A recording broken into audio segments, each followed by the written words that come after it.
I have a great story. Probably absolutely one of the first customers I ever started banking. He came to me.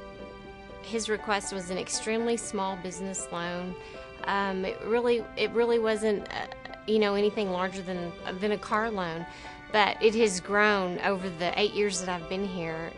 He has thoroughly succeeded and has become one of the best customers of the bank. He's loyal. He refers business to me every day, every chance that he gets, and that's cool. And I'd like to introduce Gene Shelburne with Anna Street Church of Christ, who is here often to give our invocation. We welcome him again. He'll give our invocation. You know, Lord, that we don't expect anything very exciting to happen in this meeting today. No great controversies confront our commissioners. No heart-stopping decisions are on tap. No historic rulings will be handed down.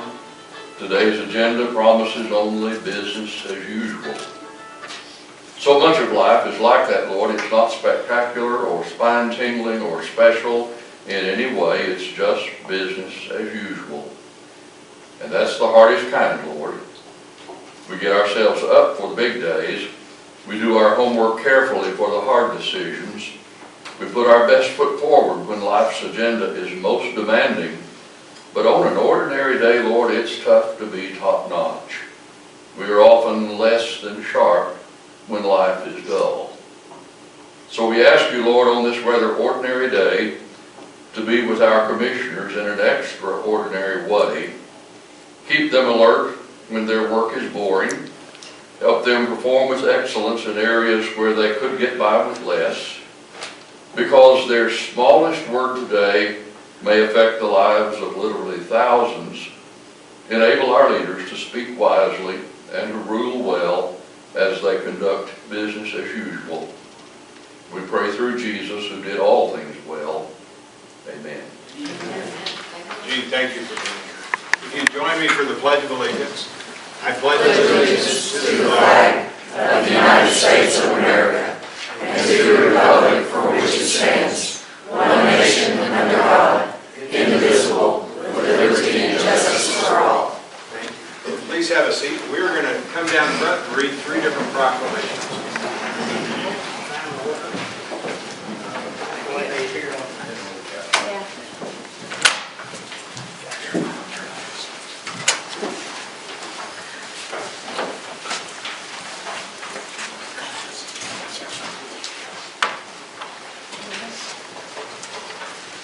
Pleasure of reading Elder Abuse Awareness Month proclamation. Would the people with this proclamation come forward, please?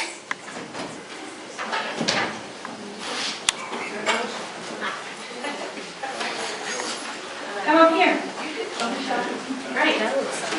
Oh, good. They've got something for us. Okay, let me read it. What's your name? Susan Hammett. Susan Hammett. Okay, hold on, Susan. Whereas abuse of older adults and persons with disabilities is a tragedy inflicted on a vulnerable segment of the population that crosses all socioeconomic boundaries, and whereas combating abuse of older adults and persons with disabilities helps improve the quality of life for seniors and allows them to continue to live as independently and vibrantly as possible, and whereas Amarillo's seniors should be treated with respect and dignity as they continue to serve as leaders, mentors, volunteers, and important and active members of our community. Now therefore, we, Mayor and City Commissioners of the City of Amarillo, Texas, do hereby proclaim the month of May 2012 as Elder Abuse Awareness Month in Amarillo and urge all citizens to work together to help reduce abuse and neglect of people who are elderly or have disabilities. So here's this. And what do you have? What do you want to talk? Well, just want to thank everybody for the opportunity to raise awareness about elder abuse. These are some of our caseworkers and supporters, and I'll introduce them to you. At the far end is Shirley Harrell, who is an independent social worker and a member of the Senior Ambassadors Coalition and a great supporter of Adult Protective Services. Sarah Jennings, who is an investigator and caseworker with Adult Protective Services. Julie Thomas, who is also a caseworker and investigator April Hernandez and David Freeman, who are both investigators and caseworkers. And this is Ted McBaugh, who works for Boys Ranch, but is doing a social work field placement with Adult Protective Services. Alan Abraham is here, and he's also one of my great supporters. He's silver-haired legislator and a SAC member. We have some other SAC members here too, Lisa, and they're going to talk to you about something else. Thank you very much for the opportunity. And we would like to...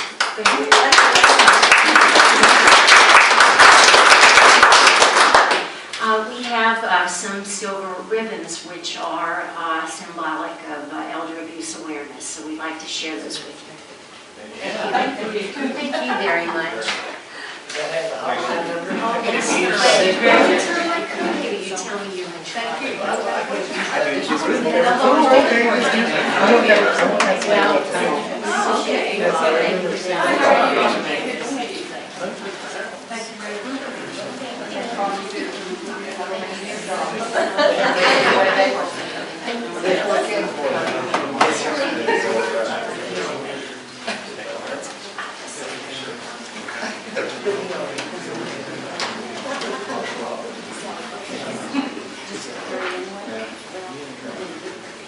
Who's here today with Motorcycle Safety and Awareness Month, Dean?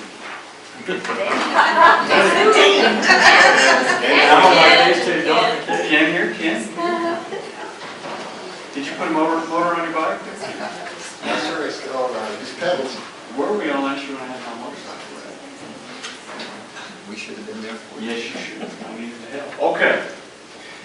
Whereas today's society is finding more citizens involved in motorcycling on the roads of our country, and whereas motorcyclists are roughly unprotected and much more likely to be injured or killed in a crash than other vehicle drivers. And whereas campaigns have helped inform riders and motorcyclists alike on motorcycle safety issues to reduce motorcycle-related risks, injuries, and most of all fatalities through a comprehensive approach to motorcycle safety. Whereas it is the responsibility of all who put themselves behind the wheel to become aware of motorcyclists, regarding them with the same respect as any other vehicle traveling on the highways of this great nation. Now, therefore, we Mayor and City Commissioners of the City of Amarillo, Texas, do hereby proclaim the month of May 2012 as Motorcycle Safety and Awareness Month, and urge all our community to become aware of the inherent danger involved in operating a motorcycle and give the operator the respect on the road that they always deserve. Dean? Thank you. Make a comment for us. Okay. I also want to include, this is also Bicycle Safety and Awareness Month as well. And Robin is our Vice President of Share the Road. Ken Graham is the President, and I'm one of the board members. And all of us are trying to make it a safer community by education, through education and increase in awareness. To just make it safer for everybody, whether they be motorcyclists, bicyclists, walkers, runners, whoever they may be. We're just asking everyone to please, share the road with us, be more aware of your surroundings and things that's going on. We're just starting our peak season anyway with the warmer weather, so appreciate it. Thank the mayor and all city commissioners. Do you have any comments, Ken? Sure. On behalf of Share the Road, we appreciate the support that we've received from the City Commission and from the City Manager's office for everything that we're trying to do out there. Thank you. Kenny, would you remark about the ride cycles? Oh, sure. Thank you. On May 16th, a week from Wednesday, Share the Road and Old Tascosa Cycling will be hosting the 8th annual Bicycle Ride of Silence. This is a free ride that's open to the community. It is a memorial ride meant to honor local bicycle riders who have been killed or injured by a motorist. And we will be leaving from the downtown area at Potter County Courthouse for a program that starts at 6:30 and will roll out on a slow funeral type ride at 7 p.m. on Wednesday, May the 16th. I have one more question, and it's a matter of traffic law. If a bicycle rider and a motorcyclist arrive at a four-way stop at exactly the same time, Who has the right of way? The person on the right. Good answer.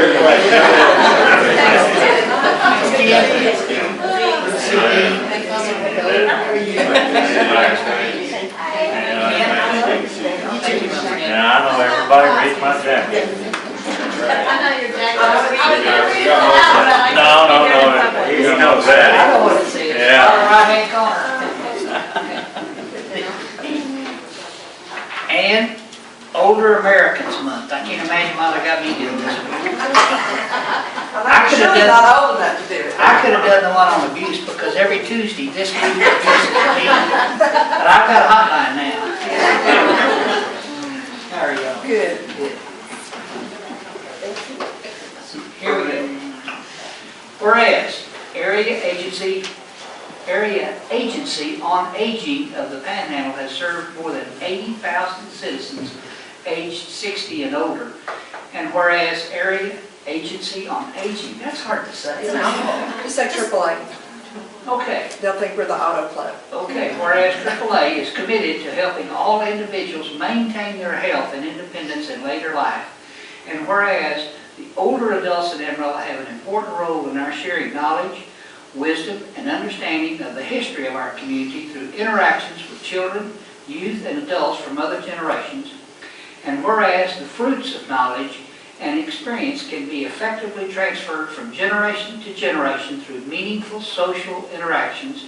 And whereas their interactions with family, friends, and neighbors across generations enrich the lives of everyone involved, and whereas our community can provide opportunities to enrich citizens young and old by emphasizing the value of including elders in public and family life, creating opportunities for older Americans to interact with people of different generations, providing services, technologies, and support systems that allow older adults to participate in social activities in the community. Now, therefore, we, Mayor and City Commissioners of the City of Amarillo, Texas, do hereby proclaim the month of May 2012 as Older Americans Month, and urge every citizen to take time this month and engage with older citizens through enjoyable social interactions such as sports, games, contests, and other forms of play, and being nice to the older commissioner on every Tuesday. Given under our hand and seal of office this 8th day of May 2012. Very good. That's wonderful. And thank you, everybody. Well, I'm Lisa Hancock, and I'm with the Area Agency on Aging, and I'm the chairperson for the Older Americans Month celebration.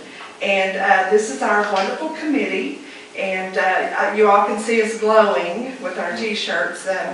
We're very happy to be able to celebrate aging. Some people think it's a bad thing. We kind of think it's a good thing, because if you're not aging, forget it. So, we are having a celebration May the 11th, this Friday, at Region 16 Education Center. It's an educational opportunity to teach people how to have fun and to not take life so seriously, and you're never too old to play. So thank you very much. And Mayor Harpo, I have a special shirt for you. Great. This is your color.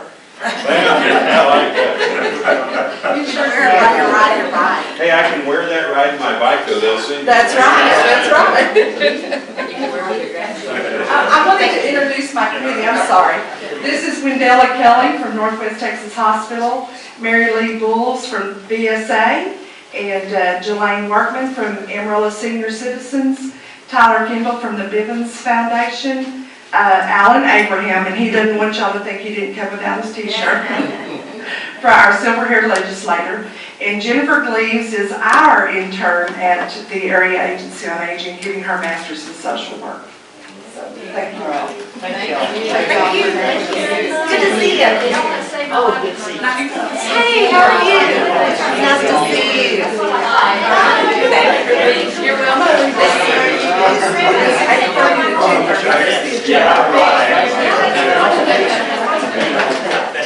But I pray you'll have our open session. Great. Close to the car. Thank you. Thanks.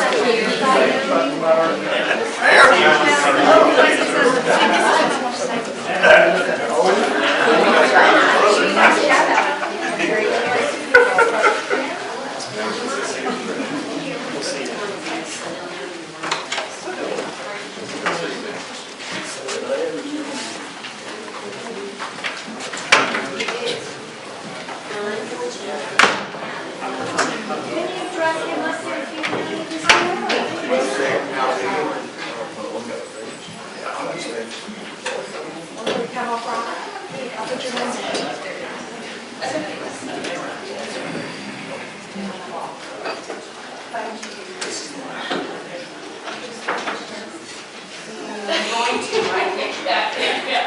How about you? No. Well, good afternoon and welcome to the regularly scheduled meeting of the Amarillo City Commission, held on the third floor of City Hall this Tuesday at 3 p.m. The first item of business on today's agenda is the copy of the minutes. Attached are those minutes, and they're regarding the meeting of May 1st, 2012. Do we have any additions or corrections to the minutes as presented? Not entertain a motion? Mayor, I move for approval of minutes as presented. I second the motion. A motion and a second. All those in favor of the minutes as presented signify by saying aye. Aye. Opposed? That passes with a 5-0 vote. Ordinance number 7330. This is the second and final reading of an ordinance changing the zoning of Lot 6D, Block 42, Westgate Mall Addition, Unit Number 2, in Section 42, Block 9, BSNF Survey, Potter County, in the vicinity of Interstate 40 and Soncy Road, Loop 335, from Plan Development District 108 series to amended Plan Development District for a freestanding sign. We presented this last week. Are there any questions or comments from the commission or from the audience about this ordinance? Not entertain a motion? I move that we approve ordinance number 7330. Second. We have a motion and a second. All those in favor of ordinance number 7330 signify by saying aye. Aye. Opposed? That passes with a 5-0 vote. Ordinance number 7331. This is the second and final reading of an ordinance vacating a segment of the remaining portion of Southwest 83rd Avenue adjacent to Westover Village, Unit Number 1, amended in Section 38, Block 9, BSNF Survey, Randall County, in the vicinity of Southwest 81st Avenue and Coulter Street. Are there any comments from the commission or from the audience about this ordinance? This is simply cleaning up, we heard about this last week, cleaning up a little section of land that was missed. If not, I'll entertain a motion. Mayor, I move we approve ordinance number 7331. I second. We have a motion and a second. All those in favor of 7331 signify by saying aye. Aye. Opposed? That passes with a 5-0 vote. Ordinance number 7332. This is the second and final reading of an ordinance amending Chapter 12-4, Section 12-4-5 and 12-4-9, modifying weekday green fees at both Amarillo golf courses. The fee changes will be an incentive to play during the week and to remain competitive with the local and regional golf market. Are there any questions about this ordinance change from what was presented last week? Any questions from the audience? Any from the commission? If not, I entertain a motion. Mr. Mayor, I move that we approve ordinance number 7332. Second. We have a motion and a second for ordinance number 7332. All those in favor signify by saying aye. Aye. Opposed? That passes with a 5-0 vote. Resolution petitioning the Texas Alcoholic Beverage Commission to modify the boundaries of the Central Business District for prohibition of open containers in certain places. This resolution petitions the Texas Alcoholic Beverage Commission, TABC, to conduct a public hearing to provide approval of the city's request to modify the boundaries of the existing prohibition on open containers of alcoholic beverages in the Central Business District. Approval of this resolution does not modify the existing ordinance or boundaries. Upon approval of the petition by the TABC, the City Commission will formally consider an ordinance amending the existing ordinance and boundaries at a later date. And Mr. City Manager, could you give us a brief description of this, please? Certainly, Mayor, I'd be glad to do that. The City Commission discussed a week ago the potential of taking the existing prohibition on open containers that is largely in what we consider the Central Business District. And Kelly could kind of drag the pointer around that. It's the area of blue on that map. That area currently in that corridor that runs down 6th Street right there, that corridor actually extends all the way to Western. That has been in place for a number of years. It prohibits open containers in the public places with certain exceptions to allow street fairs, carnivals, block parties, and so forth. The discussion that we have had, prompted by many of the service agencies, business owners, residents, etc., was could or should such boundary be expanded to include really what's the totality of the Central Business District, which is that area identified on that map in red. Based on the consensus of the commission to start bringing this forward, city staff and predominantly your city attorney has continued to work with the regulators, which is the Texas Alcoholic Beverage Commission. And in concert with their general counsel in Austin, the recommended path to move forward is to ask the commission to consider today's resolution. The resolution would provide information to the TABC. It would ask them to go through their process of conducting a hearing and ultimately issuing an order as to whether this change to the boundaries is acceptable and it fits within the regulations under which the city must operate. So for today's purpose, the resolution again would authorize us as the staff to submit this to the TABC and for them to begin their process. This does not change the boundary, does not amend the ordinance. Should this be found agreeable with TABC, we would be back at a later date for your potential consideration of an ordinance that would actually put that into play. Okay, are there any questions from the audience about this item? Any from the commission? If not, I entertain a motion. Mayor, I would move for approval of the resolution for the petitioning the Texas Alcoholic Beverage Commission to modify the boundary of the Central Business District for prohibition of open containers in certain places. I second the motion. We have a motion and a second for the item number 5 on the agenda today, resolution. All those in favor of that resolution signify by saying aye. Aye. Opposed? That passes with a 5-0 vote. The consent agenda. It's recommended that the following items be approved: that the city manager be authorized to execute all documents necessary for each transaction. A, purchase of police department mobile radios. B, approval change order number 3, Lawrence Lake Bank Stabilization Project. Are there any items that need to be removed for separate consideration by the commission? Not, I entertain a motion. I move that we approve the consent agenda as presented. Second. Are there any of those items that need to be discussed by the audience, by the commission? If not, all those in favor of the consent agenda as presented signify by saying aye. Aye. Opposed? That passes with a 5-0 vote. This concludes today's agenda of the Amarillo City Commission. After comments, we'll move back into executive session. It's however customary at this time to allow citizens of this community with matters pertaining to city policies, programs, and services to speak to the commission. And the floor is now open for those comments. If anyone has any comments, please come forward to the microphone. If not, we'll move back into executive session. Thank you very much for your attendance today.